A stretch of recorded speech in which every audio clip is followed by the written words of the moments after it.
에서 10년 또한 강야에서 40년의 말씀을 갖고 함께 은혜를 나누기를 원합니다. 여러분, 건강하고 튼튼한 신앙생활을 하기 위해서는 신앙의 기초가 중요합니다. 또한 기본을 굳건히 하는 건 이건 무엇보다도 중요하다는 건 알고 계십니다. 여러분, 오늘 본문에 등장하는 이스라엘 광야 40년도 어찌 보면 기본기를 훈련하는 시간이 아니었던가라는 생각이 되어집니다. 이스라엘 백성이 애굽을 나왔습니다. 가나안 땅에 이제 들어갑니다. 가나안 땅에 들어가면 자유인으로서의 삶을 살게 되어집니다. 하나님을 섬기는 백성으로서의 삶을 살아가게 되어집니다. 여러분, 자유인으로 산다는 것이 무엇입니까? 하나님 백성으로 산다는 것이 무엇입니까? 이제 하나님께서 거룩하게 구원하셔서 거룩한 백성으로 삶을 살아가게 하시는 거죠. 하나님을 섬기게 한다는 거죠. 하나님을 주인된 삶으로 살아가는 믿음의 나라를 만들어 간다는 겁니다. 여러분, 이것이 얼마나 복된 일이겠습니까?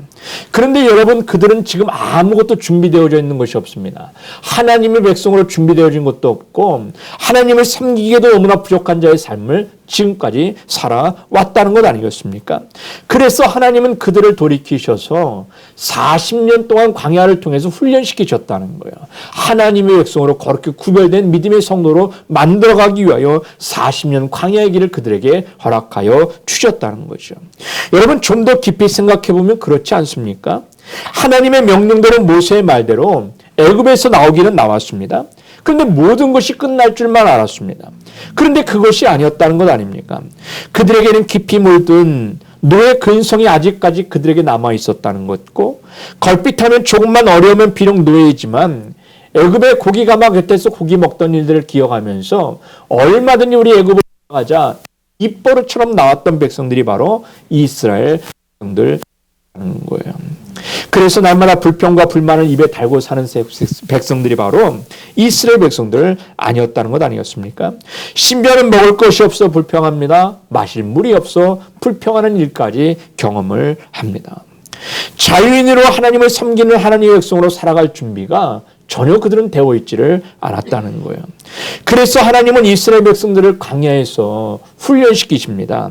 계속해서 그들 속에 있는 노예 근성을 좀 뽑아버리시려고 거룩한 하나님의 백성으로 만드시기 위하여 그들을 지금 훈련하고 계시고 또한 그들을 이끌고 계시는 분이 광야 40년 동안에 계셨던 하나님이라는 거예요. 그 기간이 40년이었습니다. 그래서 이스라엘 광야 40년은 어찌 보면 훈련의 기간이었다. 하나님의 백성으로 그렇게 구별되어지는 시간이었다. 이걸 우리 어렵지 않게 알 수 있는 거죠. 성도 여러분, 이 죄 많은 세상에 나와서 가나안인 영원한 천국을 향해 가는 순례자들의 삶을 살아가는 것 아니겠습니까? 저와 여러분은 가나안에 들어가면 영원토록 교제하게 되어질 것이고 하나님과 영원히 함께 거하는 자의 삶을 살게 되어질 것입니다. 그것이 어찌 보면 매일매일의 복된 삶 아니겠습니까? 그런데 여러분, 우리가 거기에 합당한 천국의 삶으로 준비되어져 있던가요? 어찌 보면 그래서 하나님은 우리에게 강야와 같은 세상을 허락하신지도 모르겠다는 생각이 되어집니다. 너희들이 이 땅에서 살아가는 건 참 힘들고 어렵지. 하지만 이것이 너에게 광야 이스라엘 백성들이 허락한 광야 40년의 고난의 길, 훈련의 길이었다는 것을 여러분 기억하면서 어찌 보면 우리들이 지금 이 땅 가운데 훈련의 기간, 하나님이 예비된 천국의 삶을 살아가는 믿음의 성도의 삶을 준비하는 기간으로 훈련되어지는 기간이 아닌가라는 생각이 되어집니다. 여러분, 우리 같은 세상에 사는 삶 전체가 하나님의 훈련 아니겠습니까? 여러분, 2021년 한 해도 뒤를 돌아보면 하나님은 저와 여러분을 참으로 많은 훈련을 시키셨습니다. 지금도 하나님은 훈련을 시키시고 계시게 되어져요. 코로나 팬데믹이라고 하는 것을 통해서 전 세계가 셧다운된 지 2년이 다가와지고 있습니다. 이것이 또한 언제 끝날는지 기약이 없습니다. 계속해서 훈련되어지고 정치적으로, 경제적으로, 사회적으로도 많은 것들이 어려워지는 가운데 있습니다. 그동안 우리 아이들은 학교만 열심히 다녀. 학교만 다니면 다 뭐든지 공부할 수 있고 학교만 다니면 뭐든지 될 것 같은 그런 이야기들을 해왔습니다. 그런데 어느 순간부터 학교가 문을 닫기를 시작을 했습니다. 온라인이라고 하는 수업을 통해서 수업을 하기를 시작합니다. 컴퓨터 같은 모니터 하나를 켜놓고 책상에 앉아 공부를 합니다. 과연 이것이 공부하는 것인지 노는 것인지 게임하는 것인지 뭐 하는 것인지 잘 모르고 있는 그런 어려운 시대의 삶을 살아가고 있습니다. 어찌 보면 지금 어른들이 경험해왔던 모든 기준의 가치관이 흔들리는 시대의 삶을 지금 살고 있다는 것 아니겠습니까? 오늘 읽은 신명기는 모세가 죽기 전에 이스라엘 백성들에게 마지막으로 남긴 고별 설교입니다. 여러분이 아시는 대로 모세는 가나안 땅에 절대로 들어가지를 못했습니다. 그리고 모압 평지에서 멀리 요단강을 바라보면서 이스라엘 백성들에게 마지막에 유언 같은 이야기를 하는 것이 바로 오늘 본문에 있는 내용입니다. 그런 모세가 죽기 전에 광야 인생 40년을 기록한 성경이 바로 신명기에 입니다. 신명기에서 모세는 거듭해서 이스라엘 백성들에게 너희는 가나안 땅에 들어가게 될 건데 그런데 잊지 말아야 될 것이 있다. 그게 바로 뭔가 40년 광야의 생활을 너희는 잊지 마라. 이렇게 해야 돼. 날마다 부탁을 합니다. 오늘 본문 2절에 보면 내 하나님 여호와께서 40년 동안에 내가 광야길을 겪게 하신 것을 기억하라. 그렇게 이야기를 하십니다. 강야를 기억하라고 이야기를 하는 거예요. 지금 너에게 힘든 일을 기억하라. 괴로운 일을 기억하라. 고통을 기억하라. 이렇게 이야기하는 것이 아니에요. 그 모든 일 가운데 희노애락 속에서 하나님이 지금 너희를 어떻게 간섭하셨던가, 어떻게 너희를 인도하셨던가, 그걸 기억하라고 이야기를 하고 있는 거죠. 여러분, 2021년 한 해를 되돌아보면 여러분의 기억 속에 남는 사건들이 무엇이 있던가요? 기억에 남는 일들이 과연 무엇이 존재하시던가요? 그런데 모세는 그 기억 속에 남는 사건을 기억하라는 것이 아니에요. 고통을 기억하라는 것이 아니에요. 괴로움을 기억하라는 것이 아니에요. 그 고통 뒤에 넘어 역사하시는 하나님의 은혜를 좀 한번 기억을 해봐. 하나님이 어떻게 인도하셨던가, 하나님이 어떻게 붙드셨던가, 이걸 기억을 하라고 이야기를 하고 있는 거죠. 사랑하는 여러분, 2021년 오늘은 마지막 주일입니다. 어찌 보면 우리의 지난 2021년은 정말 광야 같은 인생길이었습니다. 어찌 보면 내 인생 전체가 광야였는지도 모르겠다는 생각이 되어집니다. 그런데 성도 여러분, 기억하실 수 있길 바라요. 이스라엘 하나님 백성을 훈련시키셨다면 저와 여러분도 지금 훈련시키고 계신다는 사실입니다. 따라서 우리는 이 한 해를 마무리하면서 2022년을 어떻게 준비할 것인가, 그저 하룻밤을 자고 일어나면 2022년이 되어지는 것인가? 이게 아니라는 거죠. 2021년의 12월 31일과 2022년의 1월 1일, 그거 달라진 거 별로 없습니다. 그냥 어제 뜨던 해가 뭐 서쪽에서 뜨든가 그건 아니죠. 동쪽에서 뜨든가 뭐 그것도 달라질 건 없습니다. 어제 뜨던 해가 오늘 뜨는 해와 동일한 때일 것입니다. 그런데 무엇이 달라집니까? 기분이 달라지는 거죠. 느낌이 달라지는 거죠. 2021년의 12월 31일과 2022년의 1월 1일은 새해를 맞이하는 기분이 달라지는 겁니다. 그렇다면 2021년 하나님은 나를 어떻게 훈련시키셨던가? 그러면 2022년에 내가 어떤 믿음의 자세로 2022년의 삶을 살아갈 것인가? 이걸 한번 기억하며 다짐하는 시간들을 보내시기를 주님의 이름으로 축원합니다. 본문 2절과 3절을 보면 계속해서 단어가 있어요. 너를 낮추신다. 이런 말이 등장을 합니다. 성경의 방법은 강조를 의미합니다. 하나님께서 그만큼 모세를 통해서 긴박하고 중요하니까 말씀하시는 거죠. 한마디로 하나님은 지금 훈련시키는데 훈련의 그 목적이 뭔가? 너를 낮추시게 하기 위함이야. 이렇게 말씀하는 거예요. 하나님이 뒤흔들었던 유월절을 통해서 그들의 기세는 등등했습니다. 정말 모든 나라의 선진국이고 최고의 나라였던 애굽의 백성들이 이스라엘 백성들이 행군하에 나갈 때는 굽신굽신했을 거예요. 이스라엘 백성들이 요구하는 대로 다 금은 폐물을 내어줄 정도로 그들의 기세는 하늘을 찌를 듯 했다는 것 아니겠습니까?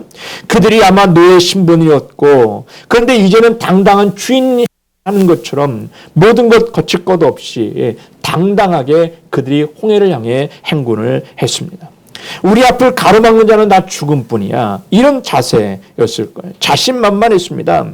그런 그들에게 교만이 들어갑니다.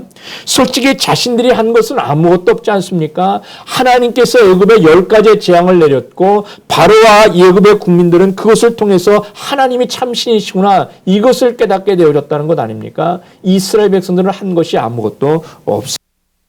자신들이 한 것처럼 그런 자신만만한 교만함이 있었어요. 그런 그들이 홍해 앞에 이르렀습니다. 앞에는 푸르요, 뒤에는 애굽의 군대 전차들이 달려오고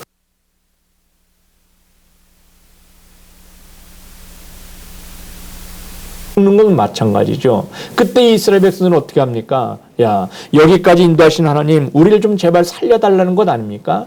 여기에서 죽이지 말라는 것 아닙니까? 그렇습니다. 하나님이 그들을 낮추시게 하십니다. 홍해를 육지같이 건너게 하십니다. 애굽의 군대가 바닷속에 수장되는 것을 볼 때 그들은 목이 터져 하나님의 성호를 찬양하는 장면을 우리가 보게 됩니다. 하나님께 영광을 돌립니다. 그런 그들 속에 또 교만이 찾아옵니다. 이제는 물이 없다는 거예요. 그래서 홍해를 지나고 나서 3일 길을 사막을 걸어가고 나서 물이 없음으로 인해 하나님을 또 원망하며 모세를 원망하며 하나님 앞에 결국에 또 무릎 꿇게 되어지는 일들이 일어나지를 않던가요? 그래서 하나님은 그들에게 물을 먹이시고 또한 그들을 이끄셔서 오아시스라고 하는 곳으로 이끄시는 장면을 우리가 보게 되더라는 거예요. 사랑하는 여러분, 이스라엘 백성들은 끊임없이 높아지고 하나님은 계속해서 그들을 이스라엘 광야 40년 동안 낮추시는 작업들을 하시는 것을 우리가 보게 됩니다. 여러분, 이것이 바로 인생의 광야 40년인 것 같아요. 저와 여러분이 이 땅의 삶을 살아가다 보면 높아지고 싶은 것이 바로 사람 마음 아니겠습니까? 좀 가지고 있는 것 같고 높아지고 싶고 더 잘 나가고 싶고 더 잘 되어지고 싶은 건 이것이 바로 인지상정 아니겠습니까? 그런데 주님은 우리를 향해 이야기를 해요. 점점 더 낮아지라고 이야기를 해요. 점점 더 겸손해지라고 이야기를 해요. 살아가는 가치관과 전혀 다른 삶을 살아가라고 이야기를 해요. 세상 사람들은 갖고 있느냐? 그럼 갖고 있다고 이야기하라는 거예요. 자랑하라는 거예요. 떳떳하게 삶을 살아가라는 거예요. 그런데 예수 믿는 사람들은 가진 거 있다? 베풀어. 그리고 겸손해져야 돼. 낮아져야 돼. 순종해야 돼. 그렇게 주님은 우리에게 말씀하고 있는 거죠. 왜요? 하나님의 백성은 그렇게 사는 것이 맞는 거니까. 하나님의 천국 백성은 그런 삶을 살아가는 것이 맞는 것인가. 그러니 주님은 우리를 향해 계속 말씀하세요. 낮으라고 이야기를 해요. 어찌 우리가 예수를 믿다 보면 교회 안에서도 보면 내가 예수 제일 잘 믿는 것 같고 내가 제일 주님을 사랑하는 것 같고 내가 하나님 앞에 난간이 없는 것 같고 날마다 승리하는 찬송을 부르는 것 같습니다. 그런데 어느 순간 고난이라고 하는 것을 만나면 어려움이라는 것을 만나면 제일 먼저 여러분 무엇을 하든가요? 무릎 꿇게 되죠. 기도하게 되죠. 하나님, 정말 너무 어렵습니다. 저는 이것을 어째 해나갈 능력이 없습니다. 주님 도와주세요. 은혜 주세요. 엎드린 자의 삶을 살아가지를 않던가요? 그렇습니다. 저와 여러분의 삶 가운데 우리가 인간이라고 별 수 있던가요? 능력이 있던가요? 결국에 어려움의 난간을 만나면 무릎 꿇고 엎드릴 수밖에 없고 두 손 두 발 다 들고 주님만을 바라볼 수 없는 게 저와 여러분의 삶인 줄로 믿습니다. 그렇습니다. 광야 40년의 길은 낮아지라는 훈련이었습니다. 낮아졌더니 하나님의 은혜를 베풀어 주셨고 낮아졌더니 하나님이 보이기를 시작했고 낮아졌더니 우리 입술 가운데 신임이 아닌 고통이 아닌 찬송과 기도가 나오기를 시작을 하더라는 거죠. 사랑하는 성도 여러분, 기억하실 수 있기를 바라요. 저와 여러분의 입술 가운데 찬양과 기도가 끊임없이 나오기 위하여 하나님은 저와 여러분의 삶을 끊임없이 훈련시키는 것임을 여러분 기억하며 나가시기를 주님의 이름으로 축원합니다. 그런 우리가 교만해지지 않도록 오늘도 하나님은 또 낮추시는 것을 깨닫고 오늘도 기도의 자리, 은혜의 자리, 말씀의 자리로 낮아지는 저와 여러분이 되시기를 주님의 이름으로 축원합니다. 또한 3절에 보니까 너를 낮추시며 너를 줄이게 하시며 또 너를 알지도 못하면 내 조상들도 알지 못하던만 나를 너에게 먹이신 것은 사람으로 떡으로 사는 것이 아니요 여호와 입에서 나오는 모든 말씀으로 사는 줄을 내가 알게 하려 하심이라. 이렇게 이야기를 하세요. 40년 동안 이스라엘 백성들에게 무엇을 먹이셨던가? 만나를 먹이셨다는 거예요. 그 이유가 무엇인가? 사람에게 떡이 중요한 것이 아니라 하나님의 말씀이 중요하다. 이걸 가르치기 위함이었다는 것 아닙니까? 만나가 여러분 무엇입니까? 날마다 하늘에서 내리는 양식입니다. 하늘에서 내리지니까 여러분 굶을 필요가 없습니다. 그렇습니다. 이스라엘 백성들은 광야에서 하나님이 내려주시는 매일의 양식을 먹을 수 있었습니다. 이게 놀라운 기적이요, 은혜요, 축복이죠.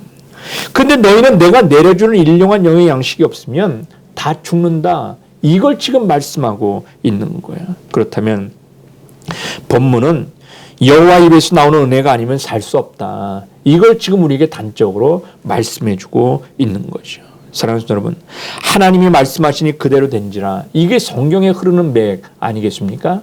하나님이 말씀하시면 세상이 창조되어지고, 하나님이 말씀하시면 병자가 치유함을 받고, 하나님이 말씀하시면 바뀌어지는 역사들이 일어나는 것. 이것이 바로 성경의 놀라운 기적의 역사 아니겠습니까? 그렇습니다. 저와 여러분에도 주님께서 말씀하시면 그대로 되어지는 놀라운 믿음의 축복이 일어나시기를 주님의 이름으로 축원합니다. 돈이 없던 사람이 돈이 갑자기 생기면 소위 졸부를 하는 사람들을 보면 잘 사는 사람들을 본 적이 거의 없습니다. 대부분 복권을 맞아 벼락부자가 되면 죄를 짓고요. 허랑방탕한 삶을 사는 이야기들을 우리는 매스컴을 통해서 적지 않고 듣게 됩니다. 심지어는 이전보다 더 못해진 인생의 삶을 살아갔다라는 이야기들을 듣기를 합니다. 그렇습니다. 돈을 관리할 수 있는 능력이 없다면, 돈을 관리할 수 있는 그런 은혜가 없다면 하나님은 또 다른 축복을 우리에게 부어주실 수가 없는 거죠. 그런 것과 마찬가지로 이스라엘 백성들이 가나안 땅에 들어가려면 이제 고난이 아닌 적과 꿀이는 축복의 땅으로 들어간다는 것 아니겠습니까? 그동안 천막에서 잠을 잤는데 이제 잘 지어진 집에서 잠을 잘 것입니다. 뜨거운 사막과 강야를 거닐던 발이 이제 포도나무와 감람나무와 종려나무가 있는 나무 그늘에서 앉아 쉬게 되어질 겁니다. 요단강의 물을 발을 담그게 되어질 것이고 노래하는 인생의 삶을 살게 될 것입니다. 보이는 산과 끝없이 펼쳐진 광야를 보던 그들이 기름진 들판과 포도 농장과 풍요로움을 바라보는 일들이 일어나게 될 겁니다. 매일같이 장래의 울음을 듣게 됩니다. 아브라함을 듣던 그들이 이제는 아이들의 웃음소리를 들으면서 희망을, 미래를 꿈꾸는 일들이 일어나게 될 겁니다. 문제는 뭔가? 준비 없이, 훈련 없이 그렇게 되면 하나님을 제대로 섬기지 않는 질병이 그들을 뒤엎는 일들이 일어나게 될 것입니다. 그들은 결국에 잘 되어지는 것을 통해서 주님을 떠나게 되어질 것이고요. 주님을 섬기지 않는 불신앙의 길을 걷게 되어질 것이기 분명하기 때문에 성도 여러분 기억하실 수 있기 바라요. 하나님은 지금 저와 여러분을 훈련시키시는 거예요. 그것이 때에 따라 떡일 수 있어요. 그것이 때에 따라 돈일 수 있어요. 그것이 때에 따라 세상의 명예와 물질과 권세일 수 있어요. 그런데 여러분 그것 아세요? 돈이 중요한 것이 아니라 말씀이 중요합니다. 풍요로운 삶이 중요한 것이 아니라 말씀이 중요합니다. 하나님이 말씀하지 하나님의 말씀을 통해서 우리에게 은혜를 부어주지 아니하시면 우리의 쌓아진 모든 것은 한낱 바람 불면 날아가는 먼지에 불과하다는 사실을 여러분 기억하시길 주의 이름으로 축원합니다. 성도 여러분, 우리가 여러분 무엇이 중요하다고 생각을 하세요? 아직도 돈이 최고야, 떡이 최고야 그렇게 생각을 하십니까? 금년 한 해도 우리에게 떡이 아니라 말씀이 중요하다는 훈련들을 우리는 해왔습니다. 이것을 알게 하려고 우리에게 여러 가지 일들을 우리에게 베풀어 주신 것을 우리는 경험을 합니다. 우리가 떡이라고 생각했던 것들이 때에 따라 우리 앞을 가로막는 일들이 일어났습니다. 우리를 힘들게 하고 괴롭게 하는 일들이 일어납니다. 하지만 그것을 말씀으로 생각하고 말씀이 중요하다는 사실을 깨달은 순간 하나님은 길과 문을 열어주시는 일들을 우리가 보게 되더라는 거죠. 성도 여러분, 말씀이 흔들리지를 말아야 합니다. 말씀이 없으니 흔들리는 거예요. 말씀이 없으니 치우친 자의 삶을 살아가는 거죠. 시편 1편은 복 있는 사람과 악인에 대한 이야기를 하고 있지 않습니까? 복 있는 사람이 뭐예요? 복 있는 사람은 그냥 신학가에 심겨진 나무라는 거예요. 시냇가에 심겨진 나무라는 것이 무엇입니까? 흔들리지 않고요. 뿌리가 뽑히지 않는다는 거예요. 그런데 악인은요. 악인은 바람에 나는 겨와 같다고 이야기를 해요. 이리저리 다니는 겁니다. 내 자리가 겁니다. 이렇게 불면 이렇게 날아갑니다. 저렇게 불면 저렇게 날아갑니다. 그런 인생이 바로 악인이라 그렇게 이야기를 해요. 삶의 무게중심을 잡지 못하는 것이 악인이라고 이야기를 해요. 그러니 세상에 바람이 불면 이리저리 날아다니는 것이 바로 악인의 인생이라고 이야기를 해요. 바라기는 저와 여러분이 말씀의 중심을 잡으시길 주님의 이름으로 축원합니다. 시냇가에 심어진 나무처럼 주의 말씀에 깊이 뿌리 내려서 시절을 쫓아 가시를 맺고 놀라운 은혜의 복이 넘치시기를 주님의 이름으로 축원합니다. 그리고 마지막 본문 4절에 보니까 이 40년 동안 내 의복이 헤어지지 아니하였고 내 발이 부르트지지 아니하였다 이렇게 말씀하세요. 여러분 성도 여러분 옆집에서 빌려올 수 있겠죠. 의복을 강했길래 만들어 입었는지도 모르겠습니다. 분명한 것은 뭐예요? 40년 동안 의복은 당연히 헤어지기 마련입니다. 40년 동안 옷을 입으면 헤어지기 마련입니다. 하지만 이스라엘 백성들은 의복 때문에 문제된 적이 한 번도 없습니다. 하나님이 어떻게 하셨는지는 모르시겠지만 어찌됐든 하나님은 그들의 의복을 다 책임져 주셨다는 거예요. 여러분 영적으로 한번 생각해 보실 수 있기 바라요. 우리가 예수를 믿을 때에 하나님은 우리에게 예수 그리스도의 의의 옷을 입혀주셨다는 것 아니겠습니까? 이 옷을 입으면 죄악과 허물을 다 가려주신다는 것 아니겠습니까? 이 옷만 입으면 하나님 앞에 당당하게 설 수 있다는 것 아니겠습니까? 그리고 이 옷은 절대 헤어지지 않는다고 이야기를 해요. 20년 예수 믿어도 날마다 빛나는 새 옷이요 영광의 옷이라고 이야기를 하고 있다는 거예요. 그리고 또한 본문에 보니까 발이 부르트지 않았다 이렇게 이야기를 해요. 40년을 행군한 백성들이 발에 아무 문제가 없었다는 것이에요. 행군을 하거나 등산을 오래 하면 발이 부르트는 것이 좀 맞는 이야기인지도 모르겠어요. 무리가 가는 것이 정상인지도 모르겠어요. 하지만 40년 동안 행군해도 아무 문제가 없다는 거예요. 무릎 관절에도 문제가 없다는 거예요. 발목에도 문제가 없다는 거예요. 발이 부르트지도 않았다는 거예요. 여러분 건강한가요? 그들의 신발이 좋았었던가요? 그래 그들의 길이 평탄하고 꽃길이라 그렇던가요? 이것은 여러분 전적인 하나님의 은혜입니다. 발목을 붙잡아 주셨고 그들의 여정을 힘껏 붙잡아 주셨기에 그들이 발이 부러뜨리지 않는 놀라운 믿음의 역사가 일어나더라는 거죠. 여러분 2021년이라고 하는 강야의 길을 걸어 왔고 어찌 보면 올해는 내년은 올해보다 더 힘든 한 해를 또한 보낼런지도 모르겠습니다. 그런데 여러분 우리가 걸어온 길은 광야입니다. 황량합니다. 위험도 있고요, 고난도 있고요, 위협도 있고요, 건강의 아픔도 있었던 해입니다.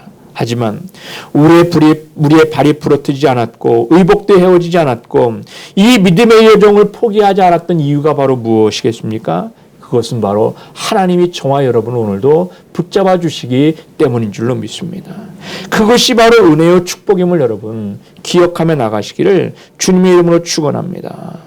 제 어머니가 권사님이신데 전화만 하면 항상 하시는 인사말이 있으세요. 여기 아프다 저기 아프다. 항상 매일같이 아픈 부분을 한 부분씩 찾아서 이야기하시는 것이 낙인 것처럼 말씀하실 때가 많이 있어요. 물론 많이 아프시겠죠. 많이 불편하세요. 이제 여든이 넘으셔서 이제 90을 가까이 가시는 그 나이에 90평생 써셨으니 얼마나 많이 편찮으실까 아프실까 그런 생각을 할 때가 많이 있죠. 그때마다 제가 어머니에게 이야기해 드리는 말씀이 있어요. 어머니 맞아요. 많이 아프실 거예요.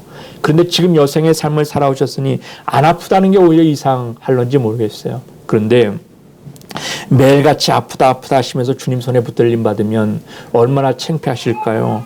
그래도 명색의 권사님이신데 마지막 때에 주 예수 믿으세요. 주 예수 믿으세요. 그렇게 복음 전하시다가 주님 손에 붙들림 받으면 주님이 얼마나 기뻐하실까요? 이제는 주 예수 복음 전하세요. 아프다는 이야기 10마디 했다면 주 예수에 대해 복음은 20마디 하세요. 주 예수 믿으세요. 예수 믿어야 복 받아요. 그렇게 복음 전하시다가 주님 손에 붙들림 받으시면 얼마나 드린 적이 있습니다. 물론 어머니의 입장에서 보면 아들이 그렇게 이야기하면 좀 섭섭할 수가 있겠죠. 아무리 목사라고 해도 때따라 좀 나를 좀 걱정해주고 위로도 좀 해주고 동정도 좀 해줬으면 좋겠는데 목사가 하는 말이 저렇게 당연한 말만 하고 있으니 얼마나 가슴이 아플까라는 생각도 들기도 해요. 그런데 당연한 거죠. 저와 여러분이 이 땅의 모든 사람 다 병들어 죽게 되겠죠. 아마 사고 아니면 거의 다 병들어 죽는 것이 맞는 이야기일 것 같아요. 여러분 지금까지의 삶을 되돌아보면 하나님이 붙들어주지 아니하심으로 말미암아 이 땅 가운데 삶을 살아가는 영혼은 한 영혼도 없는 것 같아요. 지금까지 삶을 살아온 것도 하나님의 은혜고 앞으로도 살아갈 게 또 하나님의 은혜인 줄로 믿습니다. 그렇다면 저와 여러분의 입술을 하나님의 은혜를 전하는 자의 삶을 살아야 되죠. 내가 힘들고 어렵습니다. 맞아요. 다 힘들어요. 그래도 예수의 복음을 전하는 건 정말 그 어느 때보다도 그 소리가 많이 잔잔해진 시대가 바로 지금 아니겠습니까? 어제 그제 계속해서 매스컴을 보니까 성탄절이긴 하지만 성탄절의 기분이 전혀 나지 않습니다. 뭐 찬양도 없고요. 그저 어떤 사람은 성탄의 TV만 보면서 그냥 위로받습니다. 뭐 이렇게 이야기하는 이야기들이 많이 있더라고요. 맞아요. 어느 순간부터 우리가 예수의 복음을 전하는 것이 뜸해지고 찬양이 뜸해지고 예수의 향기를 바라는 일들이 점점 사라져가는 시대가 바로 마치 교회를 다니면서 다니지 않는 것처럼 이야기하는 것이 덕인 것처럼 이야기하는 시대가 지금의 시대가 아니던가. 여러분, 이 마지막 때 주님께서 나를 붙들어 주시고 인도하신 것을 기억하며 나가시길 주님의 이름으로 축원합니다. 그런 주님께서 앞으로도 저의 인생길 가운데 발이 부르트지지 아니하고 의복이 헤어지지 아니하는 놀라운 은혜 복을 부어주실 줄로 믿습니다. 이것을 믿고 2021년을 잘 믿음으로 마무리하고 2022년을 대망하며 소망하며 나가는 저와 여러분이 되시기를 주님의 이름으로 축원합니다. 저는 이제 말씀을 정리하려고 합니다. 성도님은 어떻습니까? 저와 여러분이 걸어온 2021년 정말 꽃비단 길이었던가요? 아니면 강약길이었던가요? 평안하셨습니까? 아니면 어려우셨습니까? 아니면 기쁘셨습니까? 아니면 정말 힘들고 외로우셨습니까? 성도 여러분, 이 송년주일 예배를 통해서 주님께 감사 영광과 존귀를 돌려드리는 귀한 은혜의 삶이 되실 수 있기를 바랍니다. 이유가 있습니다. 올 한 해가 주님이 훈련시키신 해였기 때문에 그래요. 올 한 해가 저와 여러분의 길을 붙드셨기 때문에 그래요. 이 송년주일을 보내면서 주님이 나를 겸손하게 하셨고 말씀을 붙들어 주셨고 보살펴 주셨고 인도해 주셨다고 하는 이 사실을 오늘도 고백하며 나가는 저와 여러분의 삶이 되실 수 있기를 주님의 이름으로 축원합니다.